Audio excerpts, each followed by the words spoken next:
안녕하십니까, 인테리어 굴마입니다. 자, 오랜만에 등장한 우리 소장님이죠. 소개 한번 부탁드리겠습니다.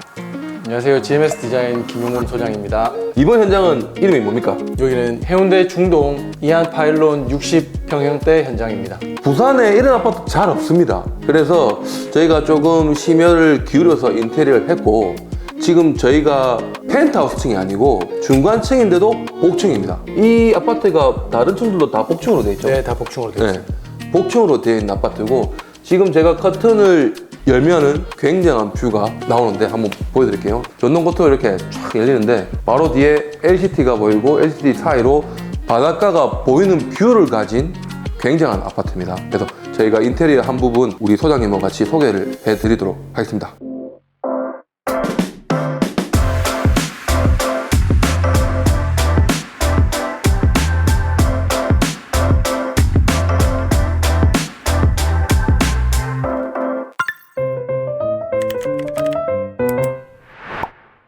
이 집은 아마 지금 살고 계시는 분들이 봤다면 우리 집하고 조금 다르네라고 느끼실 수 있는 부분들이 꽤 많습니다. 그곳이 어딘지 우리 소장님을 통해 가지고 한번 설명을 듣도록 해보겠습니다. 가장 먼저 현관부터 보시겠습니다. 제가 여기 공사하기 전에 왔을 때하고 지금 좀 많이 바뀌었는데, 지금 원래 모습이 어땠는데 어떻게 바뀌었습니까? 먼저 여기 들어왔을 때 신발장 팬트리가 두 군데가 있었고 여기 문을 열고 안쪽에 와서 신발을 꺼내는 약간 그런 구조로 되어 있었습니다. 그리고 천장도 매우 낮았고요.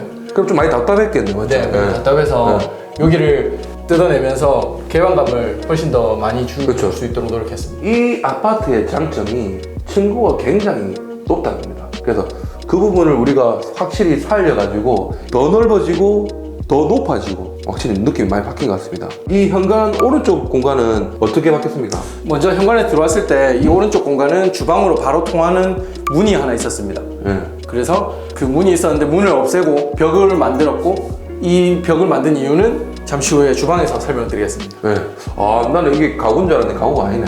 가구 느낌을 그대로 우리가 살려가지고 이 벽면을 지금 구성을 했다는 거, 그 부분 참고해 주시면서 일단 현관부터 너무 마음에 듭니다. 여기 중문도 한번 보시죠. 중문 보고 갈까요? 네. 중문도 이번에 저희가 처음 적용을 해봤는데 여기 중문이 바깥쪽에서 노출되는 게 조금 싫어하셨습니다.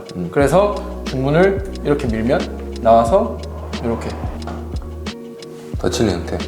원래 기존의 원슬라이딩 도어 형태에서 도어 손잡이까지 이렇게 쏙 들어가는 타입이기 때문에 이 도어를 안쪽에서 밀어주는 그 하드웨어가 저기 안쪽에 있는데 이게 고장나면 어떡하지? 라고 해서 이 고장났을 때 신발장 안 우측 판넬을 열 수 있도록 만들어서 실제로 여기를 열면 레일도 점검이 가능하고, 그리고 안에 있는 하드웨어까지 교체가 가능한 그 공간으로 만들어 놨습니다. 자, 이제 그럼 주방으로 가보시죠. 네, 가보시죠. 처음에 제가 이 공간을 딱 봤을 때 일단 양쪽에 있는 기둥이 가장 큰 문제였습니다. 이 기둥을 해체를 할 수 없으니 거실에서 이렇게 사선으로 살짝 주방을 바라봐야 되는 그러한 동선으로 되어 있는데, 왼쪽에 냉장고장이 있다 보니까 더 주방이 작게 보인다. 그래서 지금 냉장고가 우측에 있는데 이걸 어떻게 축으로 들어갈 수 있었습니까? 기존에 현관에서 선반장이 주방으로 밀고 들어와 있던 거를 철거해서 냉장고를 밀어 넣었고, 현관에서는 벽을 쳐서 마무리를 한 거죠. 이 부분은 실제로 이 공간이 충분히 냉장고가 들어갈 수 있는 깊이라고 판단을 했었고, 그리고 이 뒷벽이 가벽이었기 때문에 가능한 거였습니다. 그래서 지금 보시면 왼쪽에 냉장고가 있던 게 없어지고 우측으로 냉장고 옮겨놨는데 훨씬 더 커 보이는 주방 형태로 바뀌었습니다. 주방 안에도 보면 굉장히 층고가 높게 이렇게 형성이 돼 있어서 무슨 호텔에 있는 주방의 느낌이 그대로 듭니다. 자, 주방 구성 한번 설명해 주십시오. 아까도 설명드렸지만 이쪽에 냉장고장이 있었던 자리는 비워서 여기 공간감을 좀 확보했고요. 앞쪽에 이제 식탁이 들어올 자리입니다. 그리고 아일랜드를 놓고 냉장고를 위치시켰고, 그리고 현관 벤치 뒤쪽으로 이제 공간이 조금 남는 걸 활용해서 여기 조그만 식료품들 수납할 수 있는 선반을 이렇게 만들어줬습니다. 주방에는 이런 공간이 참 많이 필요합니다. 자잘하면서 뭔가를 많이 넣을 수 있는. 실제로 아까 전에 벤치 뒤쪽이 이 바로 뒤라는 거잖아요, 맞죠? 맞습니다. 자, 그런데 실제로 냉장고는 얘보다 훨씬 더 깊은 공간이 필요하기 때문에 뒤쪽을 조금 밀었다. 그리고 저 공간은 원래 도었잖아요. 여기가 도어요. 아, 그럼 실제로 주방이 현관부터 더 안쪽으로 들어가 있는 구조였네. 맞습니다. 예. 그리고 여기가 도어였네. 예. 그리고 왼쪽은 베이커도. 아, 이게 또 페이크 도네. 자, 어떻습니까? 지금 보니까 아일랜드 좌우로 동선이 다 나오도록 했는데 여기를 이렇게 조금 더 넓게 준 이유가 뭡니까? 냉장고 사용을 위해서 최소 1m 공간을 확보했고 주동선은 이제 냉장고 앞쪽 공간 그리고 보조 동선을 아일랜드 좌측 공간으로 확보했습니다. 그렇죠. 실제로 이 냉장고에서 우리가 물건을 이렇게 꺼내가지고 이렇게 올릴 수 있는 이런 동선이 만들어지기 때문에 냉장고 문을 열고도 내가 움직일 수 있도록 이 공간을 제가 조금 더 넉넉하게 만들었죠. 실제로 저 좌측보다 여기가 조금 더 넓습니다. 그래서 그 부분 우리가 감안해서 이렇게 만들었다라고 생각해 주시면 될 것 같습니다. 지금 앞쪽에는 싱크볼, 뒤쪽에는 인덕션이 있는 이런 구조인데 원래는 어떻게 되어 있습니까? 원래는 여기 뒤쪽 하부장만 있었습니다. 아일랜드가 없었고 이제 고객님께서는 인덕션을 이쪽에 아일랜드에 놓는 것도 고민하셨는데 이제 후드 위치나 이런 것 그렇죠. 때문에 좀 제약이 좀 있었습니다. 맞습니다. 실제로 여기 인덕션이 위치가 뒤에 있는 게 좋은 이유를 설명을 드리면 저라도 제 집을 만들면 앞쪽에 싱크대, 뒤쪽에 인덕션을 둡니다. 왜냐?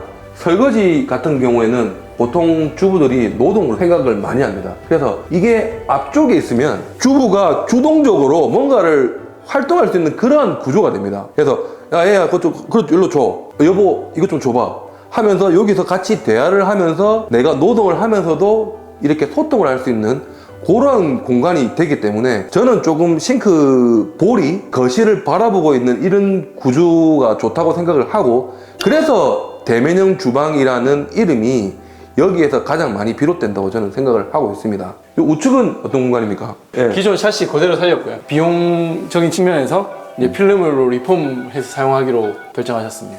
저희가 이 공간을 설계하고 디자인을 할 때 자, 집중할 부분 집중을 하고 조금 간소하게 갈 부분을 간소하게 가자라고 판단을 했기 때문에 실제로 여기는 바닥에 300각짜리 타일을 깔았고 세라믹 코트로 마감이 되어 있습니다. 보조 주방이 큰 세대들의 공통점이 뭐냐면 인덕션 같은 경우에는 메인 주방에 두고 가스레인지 같은 경우에는 이제 주방 발코니 쪽에 많이 두는데 예를 들어서 뭐 생선이라든지 삼겹살이라든지 이렇게 냄새가 풀풀 많이 나는 것들은 이쪽에 할 수 있는 구조로 세팅이 되기 때문에 저희도 마찬가지로 이 공간을 그대로 살려서 가스레인지가 들어갈 수 있도록 그렇게 만들어 놨습니다. 상부장 같은 경우에는 여기서 저기까지 문짝의 크기가 동일하게 보일 수 있도록 만들려고 굉장히 많이 노력을 합니다. 이렇게 해서 얘를 분할하다 보면 이 후드와 인덕션이 같은 센터에 맞물리도록 노력을 하지만 여기에 들어가는 후드의 크기가 실제로 그만큼만 필요하기 때문에 남는 공간에는 이렇게 조그맣게라도 최대한 저희가 살려드리는 거죠. 그리고 이쪽에는 나중에 후드 위에 소화기도 달려야 되기 때문에 이 공간이 그렇게 활용이 된다라고 생각해 주시면 됩니다. 예, 거실로 가보시죠. 네, 거기 가보시죠. 처음에 여기 중문을 열고 문을 들어왔을 때 이 시야를 가리기 위해서 최초에 가벽이 하나 서 있었습니다. 그래서 저희는 이제 개방감을 더 주기 위해서 과감하게 이 높이가 3.6m 되는 가벽을 아예 철거를 했고요. 네, 그렇죠. 조금 옛날하고 생각이 좀 많이 바뀌는데 저희가 주로 이렇게 액션을 많이 취하는 것 같습니다. 다른 아파트에서도 마찬가지고 없다 보니까 어떻습니까? 훨씬 더 넓은 공간이 만들어졌죠. 그리고 딴 부분은 저희가 지금 마그네틱 조명 넣고 우물 넣고 이렇게 해서 윗부분은 도배 그리고 이 우측 부분하고 이 도어 있는 TV 벽들은 필름으로 마감을 했습니다. 지금 저희가 이 부분을 설명하려고 거실을 설명한 게 아니고 거실에 연결되어 있는 다른 부분이 저희가 조금 구성을 바꾼 부분이라서 그 부분에 대해서 설명을 드리도록 하겠습니다. 이전 사진을 보시면 이쪽까지 다락방이 막혀 있습니다. 이 막혀 있던 부분을 지금 현재는 안쪽으로 밀어 넣으면서 계단을 오르내릴 때도 훨씬 더 수월해졌고 거실에서 봤을 때도 개방감이 훨씬 더 좋아졌습니다. 그렇죠. 저희가 기존에 여기에 있을 때는 실제로 여기에 들어가서 계단을 이렇게 복층을 올라갈 때 저 같은 경우는 머리가 닿이지 않을까 이런 걱정을 하면서 살짝 이렇게 숙이고 들어갔었는데 그럴 필요가 없어진 거죠. 그리고 이 장도 훨씬 더 높게 사용하실 수 있게 됐고 주방 인방 같은 경우는 훨씬 더 높게 있어서 지금 라인이 하나도 안 맞았습니다. 근데 거실에서부터 쭉 이렇게 주방 넘어서 다락방 앞에까지 라인 정리를 깔끔하게 한 모습을 보실 수 있습니다.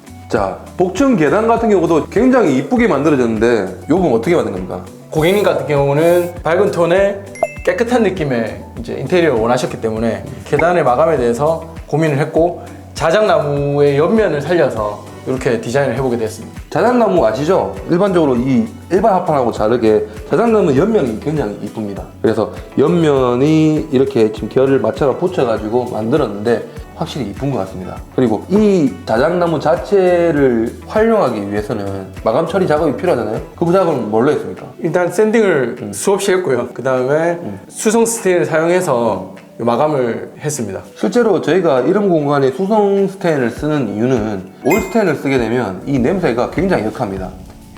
이 민원이 저 옆집이나 이런 부분에서 일어날 수 있기 때문에 수성 스테인을 사용해서 마감을 했고, 수성 스테인을 사용을 해야 이 나무가 조금 숨을 쉽니다. 만약에 오일 스테인을 사용하거나 얘를 코팅을 해버리면 안에 있는 습기에 의해서 썩거나 나중에 변형이 쉽게 올 수 있는데, 수성 스테인을 쓰게 되면 그런 부분이 좀 적다고 합니다. 그래서 지금 수성 스테인 몇 회 매겼죠? 3회 매겼어요. 3회도 매겼는데 아마 제가 볼 때는 조금 더 매겨야 될 것 같습니다. 복층 위에는 어떻게 마감되어 있습니까? 복층 위에는 비용 절감 차원에서 이제 기본적인 마감, 바닥은 데코 타일, 그리고 벽면은 도배로 해서 조명은 이제 예쁜 걸로 바꿔드릴 거예요. 네. 복층이 충분히 컸다면 이렇게 좀 더 투자를 하자라고 얘기를 드렸을 텐데, 복층 자체가 실제로 너무 낮기 때문에 성인들이 저기에 활동을 할 수 있는 공간으로는 조금 힘들 것 같다. 써봤자 아이들 놀이 공간이나 뭐 살짝 애들 공부방? 그 정도 느낌이 맞기 때문에 크게 투자를 하기보다 그 돈으로 이 넓은 공용 공간에 투자를 좀 많이 했다라고 생각해 주시면 될 것 같습니다.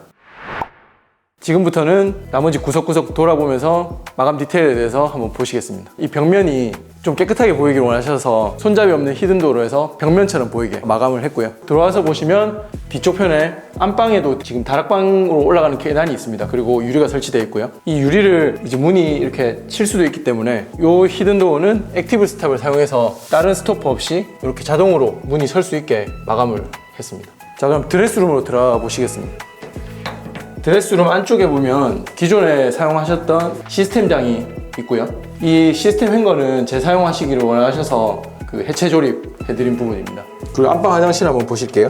안방 화장실 같은 경우에는 지금 샤워부스를 희망하셔서 샤워부스를 만들어 드렸고요. 그리고 욕조도 기존에 있던 자리 그대로 욕조를 새로 설치를 해드렸습니다. 그리고 욕조에서 사용하시는 그 샤워용품들을 올리실 수 있도록 안쪽에 타일 선반을 만들어 드렸습니다. 자, 그럼 공용 욕실로 한번 가보실게요.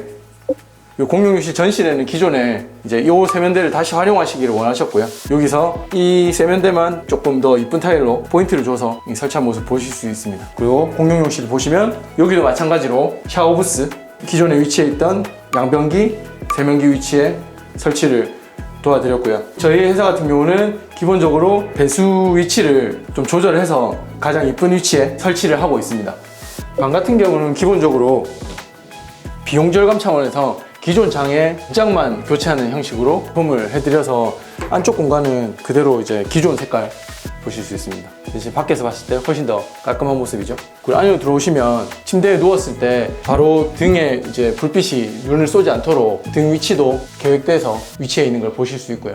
그리고 샤시 같은 경우는 뭐 교체 같은 거 없이 여기 리폼을 해서 필름을 입혀드린 걸 보실 수 있습니다.